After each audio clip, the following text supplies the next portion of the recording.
Hello friends, welcome to my channel. In this video आप सीखेंगे ITR U updated return के बारे में, जिसका सेक्शन है 139 सब सेक्शन 8A, जो अलाउ करता है टैक्स पेयर को to update their ITR after assessment year but within 24 months. Okay, यानी जिस भी असेसमेंट ईयर का ITR है उसके विद इन 24 मंथ्स तक आप अपडेट कर सकते हैं, उसके बाद नहीं। और अपडेट भी जो है वो कब कर सकते हैं आप, अगर एडिशनल टैक्स कोई बन रहा है तो, ड्यू टू एरर या फिर ओमिशन, आपने कोई एरर कर दिया था या फिर ओमिट कर दी थी कोई इन्फॉर्मेशन, तो उस केस में अगर आपका एडिशनल टैक्स अब बन रहा है देन आप क्या कर सकते हैं, अपडेट कर सकते हैं उस ITR को। बट जिस भी असेसमेंट ईयर का वो ITR था उसके विद इन 24 मंथ के अंदर अंदर ही आप कर सकते हैं, उसके बाद नहीं कर सकते। अब बात करते हैं कौन लोग भर सकते हैं ये updated ITR।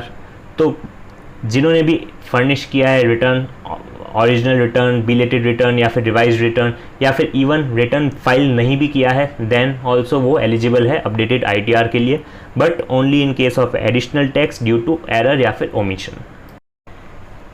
Next is time limit to file ITR U। तो जैसे कि मैंने कहा, टाइम लिमिट जो है ITR U की वो है 24 month from the end of relevant assessment year. Okay, यानी जो भी आपका असेसमेंट ईयर है उसके विद इन 24 मंथ के अंदर आपको ITR U फाइल करना है, उसके बाद आप फाइल नहीं कर सकते। तो एग्जांपल के लिए लेते हैं करंट फाइनेंशियल ईयर यानी 22-23 में आप कितने अपडेटेड रिटर्न यानी ITR U कितने फाइल कर सकते हैं, असेसमेंट ईयर 2021 का एंड असेसमेंट ईयर 21-22 का। उससे पहले के ITRs आप फाइल नहीं कर सकते। ओके, तो इसीलिए टाइम लिमिट जो है वो इम्पॉर्टेंट होती है, बिकॉज आप डिटरमाइन कर सकते हैं कि कितने असेसमेंट ईयर्स के आप ITR फाइल कर सकते हैं U वाले। Next is additional tax payment. जो आप करेंगे उस पर जो इंटरेस्ट होगा वो भी आपको एडिशनल इंटरेस्ट देना पड़ेगा। अगर आप विद इन 12 मंथ कर देते हैं, मतलब आपने जैसे जो भी रिलेवेंट असेसमेंट ईयर है आपका उसके विद इन 12 मंथ्स के अंदर आपने अपडेटेड रिटर्न फाइल कर दिया, देन आपको 25% एडिशनल इंटरेस्ट देना पड़ेगा। ओके, यानी जो भी आपका इंटरेस्ट बनता है एडिशनल टैक्स पे, उस पर आपको 25% और एडिशनल इंटरेस्ट पे करना पड़ेगा।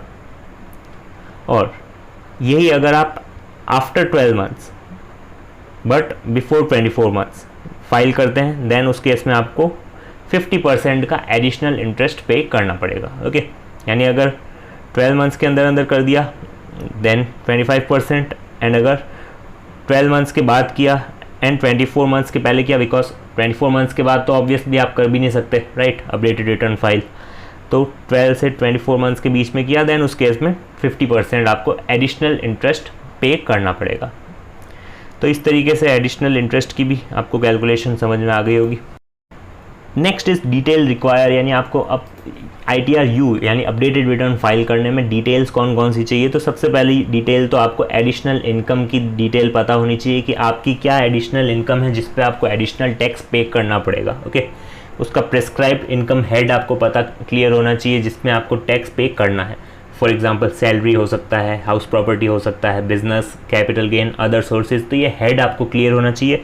बाकी डिटेल ब्रेकअप जो है वो उसकी कोई ज़रूरत नहीं है, जैसे कि रेगुलर ITRs में ज़रूरत पड़ती है वैसे इसमें डिटेल की ज़रूरत नहीं है, बस आपको हेड क्लियर होना चाहिए। ओके, एंड स्टैंडर्ड डिटेल्स के साथ साथ आपको पैन, नाम, ये सारी चीज़ें, बेसिक चीज़ें जो है, और एडिशनल इनकम जो रिपोर्ट करनी है आपको उसकी डिटेल्स, एंड रीज़न आपको पता होना चाहिए कि क्यों आप अपडेटेड रिटर्न फाइल कर रहे हैं। ओके, रीजंस कई सारे हो सकते हैं, या तो आपने पहले रिटर्न फाइल नहीं किया है, या फिर गलत तरीके से किया था, या फिर रॉन्ग हेड चूज़ कर लिया था, या फिर इनकरेक्ट रेट ऑफ टैक्स थी, या फिर reduction of carry forward losses, या फिर reduction of unabsorbed depreciation, MAT, AMT credit, ये सारी चीज़ें जो है वो रीजंस में आ सकती है। तो ये आपको क्लियर होना चाहिए कि किस रीज़न की वजह से आप अपडेटेड रिटर्न फाइल करना पड़ रहा है। ओके, एंड जो साथ में चालान होता है, जो डिटेल्स होती है for the additional tax paid for the updated return, वो आपको सबमिट करना। तो ये था शॉर्ट वीडियो ITR U के बारे में। तो आप सब्सक्राइब कर सकते हैं चैनल को अगर वीडियो अच्छा लगा हो तो, and also hit the bell icon to get latest updates.